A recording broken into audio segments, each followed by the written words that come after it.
Cuma 38 detik Jeffrey Nicole masih berdiri. Kok dianggap kalah sih?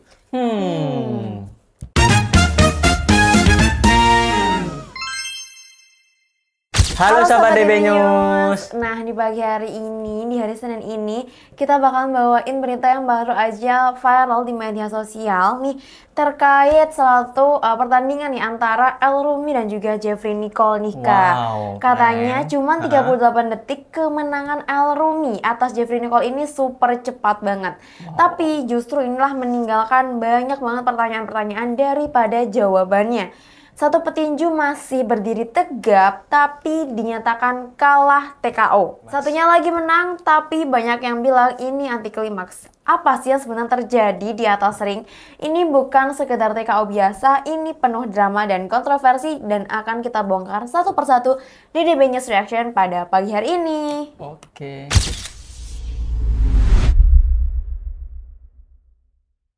Nah, hari ini kita nggak cuman kasih berita ya teman-teman. Mungkin kita akan bedah beritanya sampai tuntas.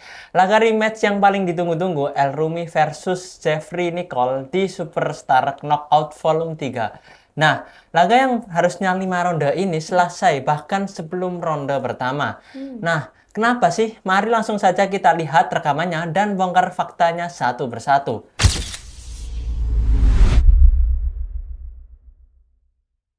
Oke, kita langsung lihat ke momentum krusialnya ya, Kak. Langsung saja kita putar videonya. Ini event kita pada malam hari ini antara Jeffrey Nicole di sudut biru, benar sekali, melawan Elrumi di sudut merah. Kedua fighter kini sudah berada di tengah ring. Kita lihat straight dari Jeffrey Nicole, tapi masih bisa dibaca. Kita lihat tangan di bawah ini ya, lakukan cross guard di sini ya. Jeff straight. Ya, agak kurang baik untuk melakukan tangan di bawah, tangan kiri di bawah, Bung ya. Mesti rapi di atas. Harus rapi dua-duanya di Baru atas. masuk kan. Iya, kelihatan masuk Jeff straight. Itu dia kelihatannya begitu saja di satu ronde. Bagaimana Elrumi melakukan pukulan Jeff straight dan langsung Langsung. Tidak persiapan kaget ya. Jadi headlocknya tidak apa. ya, terlihat Jeffrey Nicole ada permasalahan di bahu sepertinya ya, Bung ya. Kita masih menunggu ini apa yang terjadi. For the end of this match, and the winner by technical knockout in round 1, 38 seconds,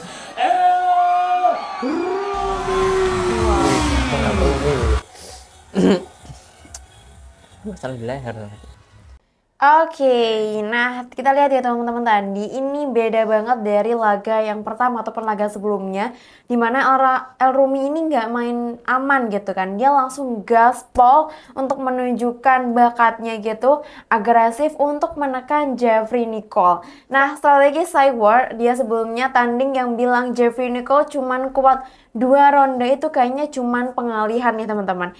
Dia justru mau menyelesaikan ini secepat mungkin.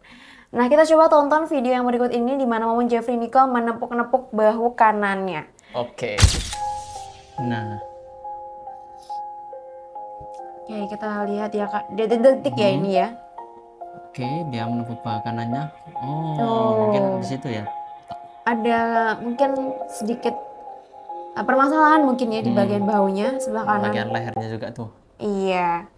Nah, sedikit tadi ya Kak cuplikannya. Oke, nah stop, ini dia momen kuncinya teman-teman. Lihat tangan kiri Jeffrey menepuk bahu kanannya yang seperti dibilang kakaknya tadi ya Kak.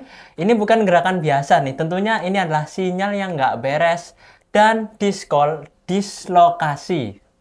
Nah, Elrumi melihat celah ini dan dia langsung melihat lawannya yang sedang lengah dan kesakitan. Dan mungkin dia langsung nggak buang-buang waktu dan boom! Kombinasi masuk telak tanpa ada balasan sama sekali. Nah, Jeffrey cuma bisa bersandar di tali dan tangannya nggak bisa naik untuk bertahan dan memukulnya. Di titik ini pun wasit nggak punya pilihan lagi nih guys. Wasit pun langsung masuk dan memberhentikan pertandingan. Seperti yang technical knockout. Dan yang mungkin yang diketahui technical knockout ini adalah mengalami cedera dari lawannya.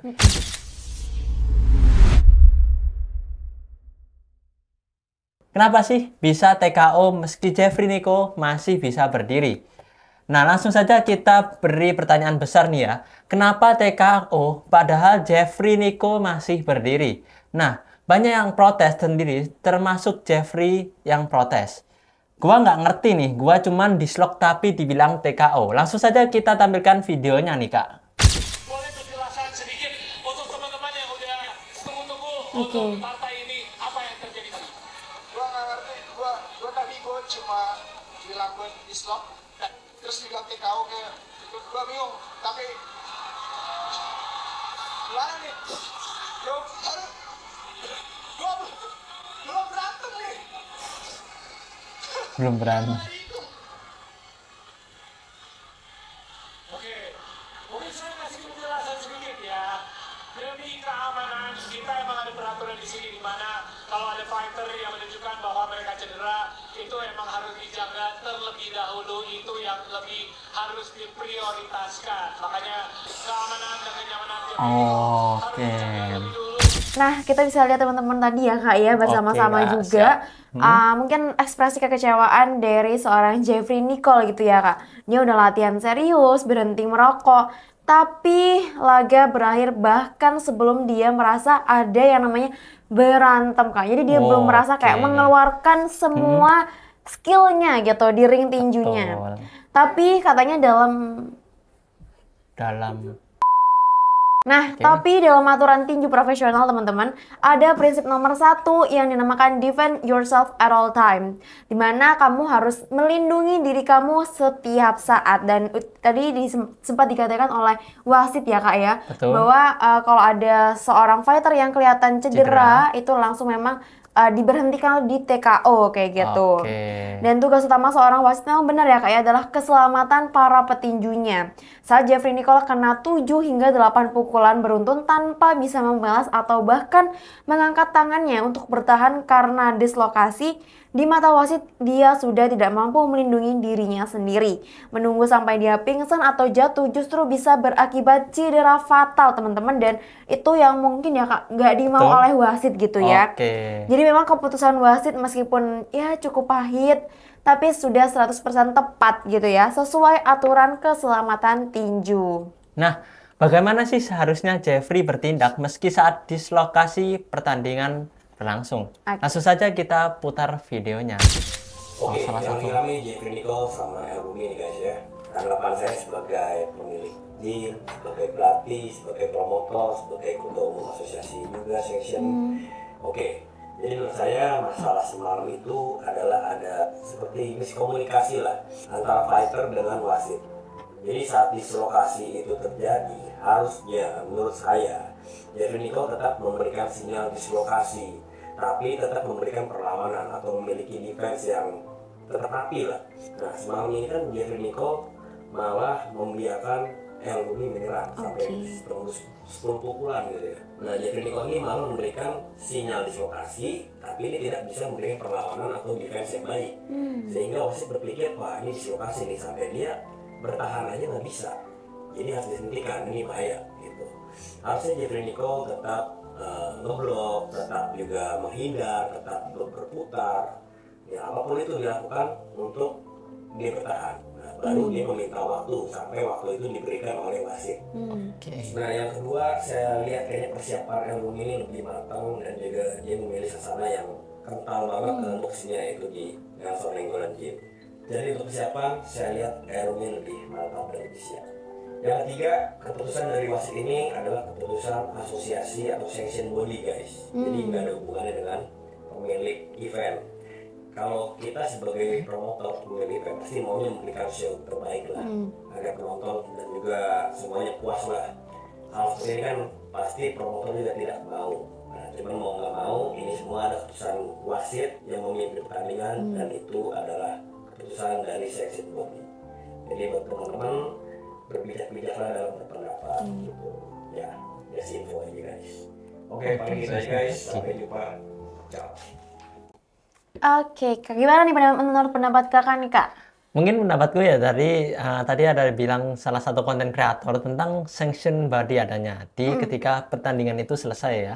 Nah, ini juga membuktikan bahwa strategi El-Rumi sekian rupa dan berhasil tentunya.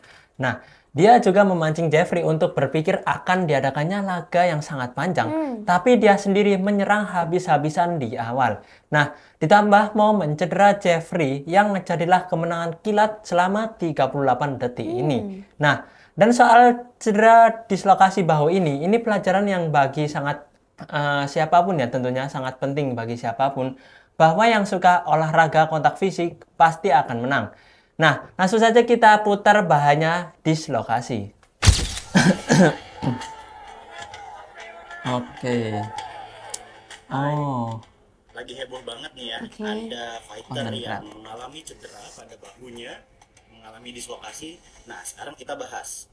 Dislokasi merupakan suatu kejadian kegawat daruratan dalam ortopedi dan harus segera ditata laksana. Biasanya paling sering pada sendi bahu, walaupun bisa juga terjadi pada sendi siku, sendi jari, sendi lutut, dan lain sebagainya. Dan ini harus ditata laksana dalam waktu kurang dari 6 jam. Banyak hal yang dapat terjadi jika dislokasi kita abaikan atau salah penanganan. Bisa dari rusaknya pembuluh darah, kerusakan sendi, kerusakan saraf, dan juga cacat permanen. Jika kalian pada saat olahraga, terutama para fighter nih, yang habis bertanding lalu mengalami cedera pada bagian bahu, pada bagian sendi-sendi lainnya, sehingga tidak bisa menggerakkan pada bagian sendi tersebut, segera periksakan ke dokter ortopedi. Jangan coba-coba untuk dibetot sendiri ya. Dokter ortopedi biasanya akan membantu mengembalikan posisi sendi ke posisi yang semula, setidak traumatis mungkin agar tidak mencederai bagian-bagian sendi lainnya seperti ligamen, otot, dan lain sebagainya. Stay safe, tetap sehat. Oke ya Kak ya, kita coba tonton video yang kedua teman-teman, yang selanjutnya. Video selanjutnya ya. Tentang alasan pentingnya pelatih berpengalaman dalam menangani atlet yang dislokasi. Kita coba tonton videonya bersama-sama. Oke. Inilah alasan mengapa pengalaman sangat penting bagi seorang pelatih. Karena ketika petinju ini mengalami dislokasi bahu di tengah pertandingan, ia pun langsung bergegas ke sudut ring mencari bantuan. Tapi untungnya, pelatihnya memiliki pengalaman luar biasa dan tahu persis apa yang harus dilakukan hingga membuat semua penonton terkejut. Wah. Wow. Keren banget nih, kayak sekejap tapi langsung dibenerin gitu. Oke, berarti bahaya ya dislokasi tadi Kak. Iya, bener banget. Nah, jadi kita bisa nonton nanti Kak ya. Bener-bener kayaknya cepet banget benerin ya. Oke. Bagian sendi tadi. Cuman kalau ngelihatnya kan agak bahaya teman-teman sebenarnya ya. Nah, makanya teman-teman pastikan dulu nih sebelum kalian mungkin melaksanakan tinju ataupun boxing untuk melaksanakan pemanasan secara menyeluruh, latih kekuatan otot sekitar bahu kalian, dan jangan paksakan kalau sudah merasa ada yang aneh nih dalam tubuh kalian. Nah, kayak gitu Kak. Wow.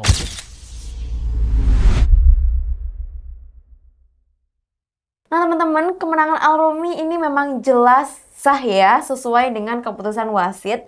Nah, jadi kesimpulannya, kemenangan El-Rumi ini memang sah secara aturan, didorong oleh strategi cerdas dan momen cedera Jeffrey Nicol yang krusial. Duel ini mungkin anti klimaks teman-teman, tapi drama di baliknya benar-benar luar biasa banget. Jeffrey bahkan udah ngasih sinyal mau pensiun dari tinju dan coba untuk bergabung ke MMA. Bahkan panas banget nih untuk kedepannya ya. Nah, gimana menurut kalian? Apakah keputusan wasit ini udah paling benar? Atau kalian punya teori yang lain? Coba drop komentar kalian di bawah ini ya semuanya. Nah, kalau kalian suka video ini jangan lupa like dan jangan lupa subscribe dan nyalain loncengnya biar kalian tahu update terbaru kita dari Senin sampai hari Sabtu. Kayak gitu Kak. Betul Kak, setuju. Nah, satu lagi, kamu ada info menarik lagi nggak Kak? Oke, di sini aku akan bawakan informasi yang sangat menarik ya. Buat kalian yang para pejuang teknologi, seperti yang lagi cari laptop, PC, atau aksesoris gaming lainnya, gue punya rekomendasi nih yang sangat pamungkas tentunya ya Kak.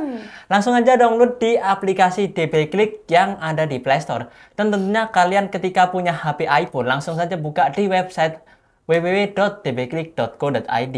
Nah, di situ teman-teman kalian bisa melihat banyak gudang barang seperti IT dengan promo yang nggak ada obat. Serius, tapi kalian bisa cek sendiri, dijamin dan nggak bakal nyesel. Linknya ada di deskripsi ya teman-teman. Terima kasih sudah menonton video seperti ini. Stay sharp dan stay critical. Saya Arya. Dan saya Farah. Terima kasih dan sampai jumpa.